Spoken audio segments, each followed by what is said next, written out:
I'm Aaron Kohler.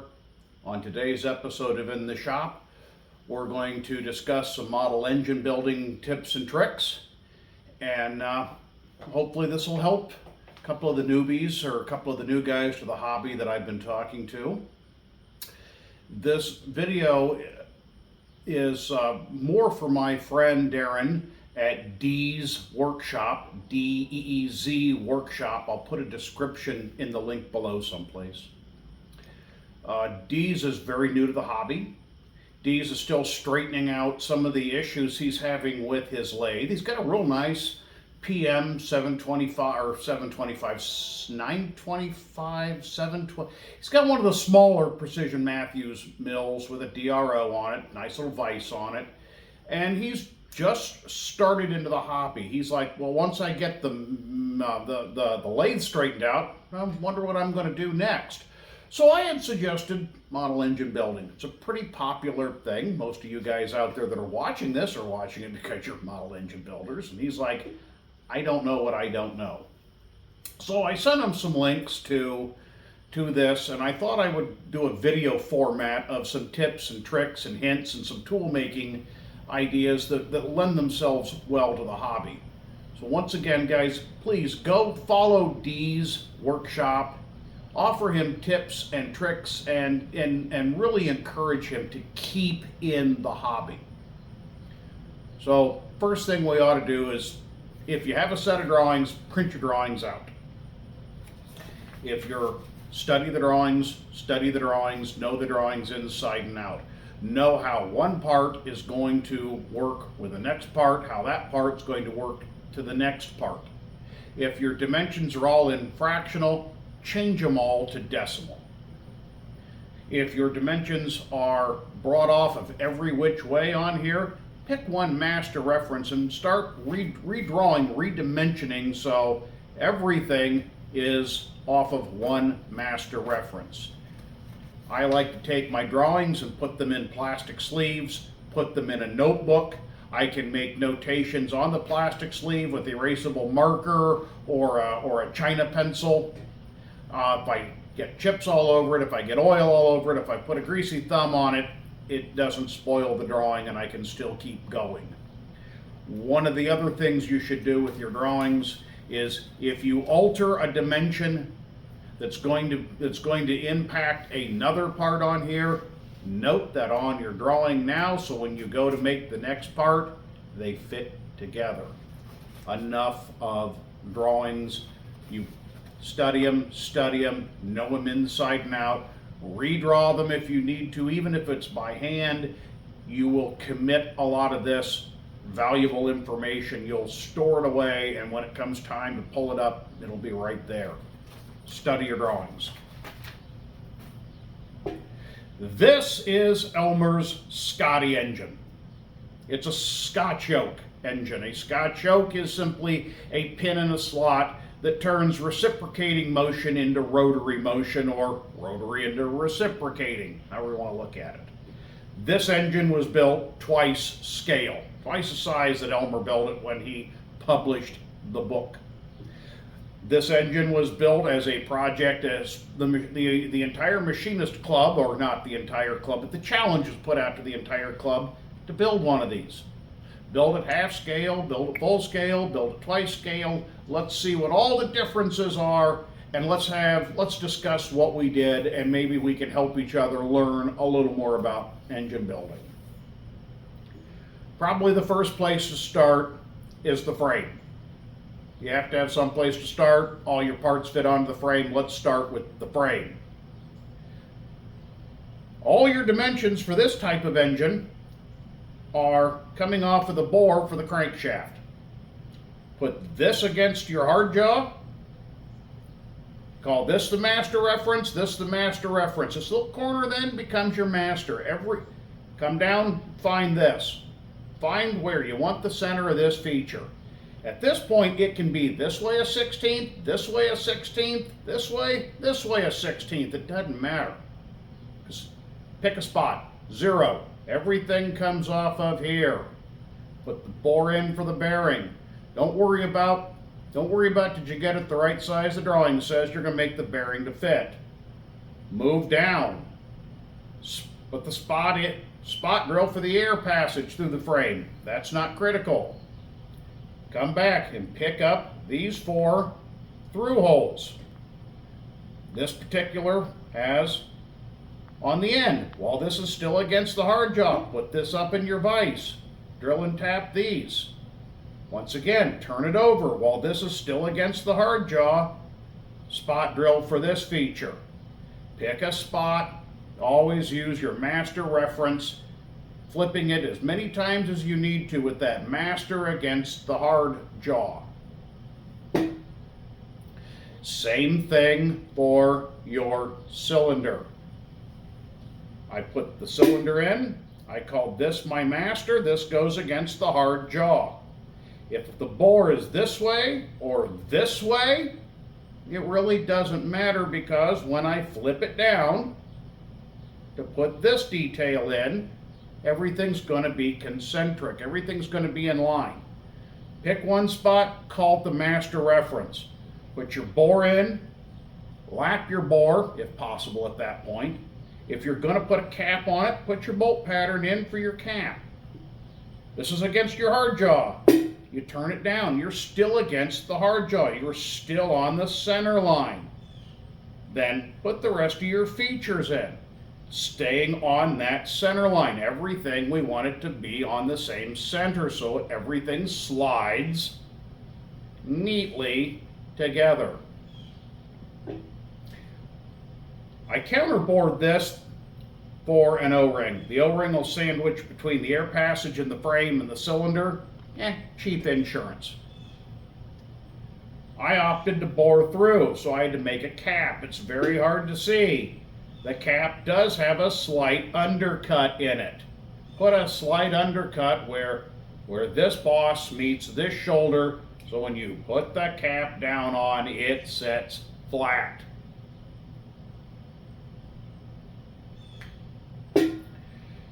You have a bearing support that bolts to this end. Holds up the end of the conrod. Start with a piece of oversized material. Pick a spot, doesn't matter. Put this, call it 0, ream for this feature. Move down, offset, offset. Then just cut away everything that's left. This way, the important dimension is from here to here and here to here. This way you're not trying to machine this, then try and find the center. Something's not. You want everything on center. Pick a spot, call it 0. Put the hole in, move down, offset, put your hole in, offset, put your hole in, come back to 0. Then just cut everything else away. You know everything on this feature is concentric. Now that you have the cylinder made, now that you have the support made, and they come on like this.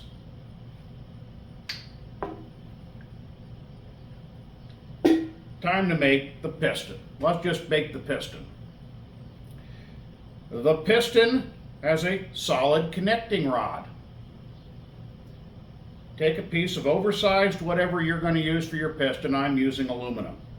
Drill through, tap through, ream down a little bit, a thou over your rod size. Thread the end of your rod. Screw them together with some Loctite. Let them set a day for your Loctite to set up.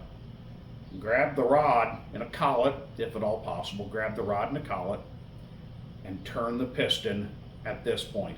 The piston is now concentric to the rod. When you spin that, you will not see any run out from the piston to the rod. None. When you get 3/4 thousandths away from your finish size, I put my oil grooves in with a hacksaw. I don't want to disturb my cross slide on my lathe, because sure enough, when you come back to pick it up, you'll cut it under. Ask me how I know this. When I got it to just a half thou over, a couple of tenths over, they just don't quite fit together. I polished it down with some diamond compound on a piece of flat stock.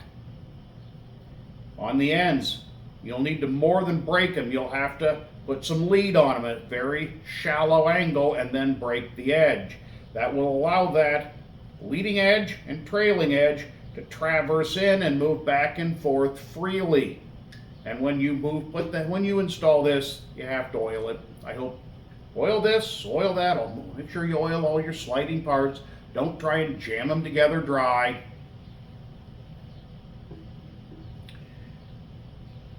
Crankshaft goes through the bearing. And we probably ought to make the bearing. One piece of material. Turn the bore, turn the OD, ream it, part it off. Glue it in. Don't glue it in yet, but it's held in with glue. Install it. This way everything's now concentric. The bore and this boss here, which is the important part because it goes into the frame, but it's all concentric.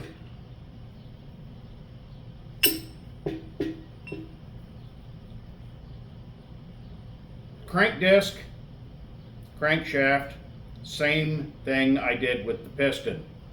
I threaded the crank rod, I threaded the disc, I screwed them together, machined the OD, machined this face, machined the back face, all at once. It's concentric. The drawing calls for an 1/8" pin to be pressed into this disc, and I don't know if you can see it real well, but there's a 1/4" pin in the disc. I tried to press an 1/8" pin in there a couple of times and bent it. I located, I reamed through, I took a piece of 1/4" drill rod, I turned an 1/8" pin on the end, undercut it ever so slightly. It's really hard to see if there is an undercut. I dropped it in with some 648 Loctite. Drop in. No more bending that pin. If you do want to press that in, press against the big diameter, not against the pin. You won't bend anything. You have to make the yoke attachment to fit to the rod. So the first thing you want to do is you want to make this portion of it. Always make pieces that stack up together. Make this piece fit this. It's a 3/8 slot. Run a 1/4" end mill through it, 10 or 15 thousandths deeper than you need. That leaves a trough in the center. Come back up, offset half the distance. If you've got 60 to go this way and 60 to go this way, offset 30 and 30. Offset less than that. Offset 15 and 15. Take a 15 pass and a 15 pass. Check your width. Check from here to the wall, from here to the wall. Adjust so you're in the center. Keep taking half the amount you need as you walk through there. This way you never run your slot too wide. Now, if you're wondering why I called out that little trough in the center, that does two things for us. One is it reduces the amount of drag on the block that slides through here. Two, gosh forbid that pin that goes into this block, gosh forbid that pin stands proud of the block, it'll drop into that trough and not drag on anything.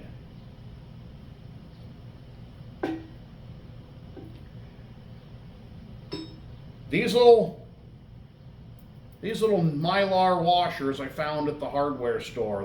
They're very hard Mylar plastic and impervious to oil and gasolines. I like to put these any place that sliding surfaces are going, or rotating surfaces are going to come together.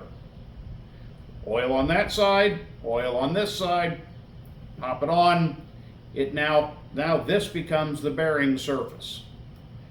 This has with a little oil, this is a slicker surface than what the aluminum versus the bronze is. Make sure you adjust your bearing length or your shoulder of your bearing accordingly. When you use these, this is a good little trick. Piece of nylon, a nylon washer. Anything like that can be integrated into so you don't have metal on metal. Even with oil, the plastic is far superior than oiled metal on metal.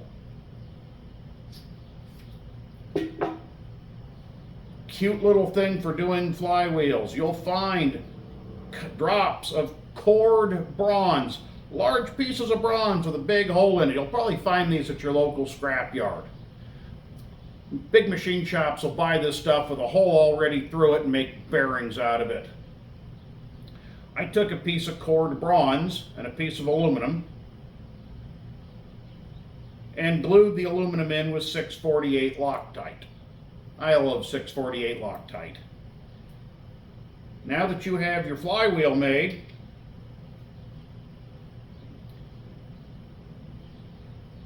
mount your flywheel on a piece of drill rod. Put that in your spindle. Machine your backside, your OD, and do all your undercuts. Your flywheel will not wobble at this point. One of those things that nothing makes a model look worse or perform it ineffectively as a flywheel or a crank disc that's just wobbling in the breeze.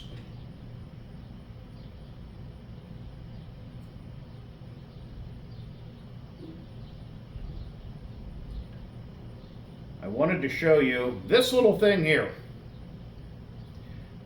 This bolts on the back side of the engine, and all that's going to do is hold the intake pipe that goes into the bearing.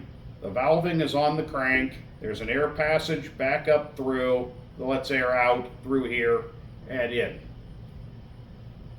All that is just to hold the air pipe. Fun little details like this help separate the advanced builder from the guy that's just starting. Put the pipe in, glue it in. Well, it's real long, it flaps, you bend it, you break it off. This, put your pipe through here, put it in there, you're not going to bend it, it's not going to flap, it's not going to break off. Wanted to bring to your attention the radius here and the radius there. We all know how to, if you don't have a CNC machine, we all know how to cut a radius. Get the rotary table out, make a boss, find the center, bolt it down. By the time you get ready to swing that radius, you're probably about done going, that's a lot of work. The Chinese DROs that are on the market today have an arc feature. Learn to use your arc feature. I'm sure you know how to use your bolt pattern feature in it. I'm hoping you figured out how the calculator works because it does all your trig functions. But use your arc feature. Your arc feature, define where the center is, define the radius, define the tool diameter, define the start and stop point on your 360-degree circle, and it gives you coordinates to move to, just like with your drill pattern, and you can punch down and create beautiful little radiuses in just minutes. But these are nice enough you can just take a file and clean them up and make them look like you swung them on a rotary table.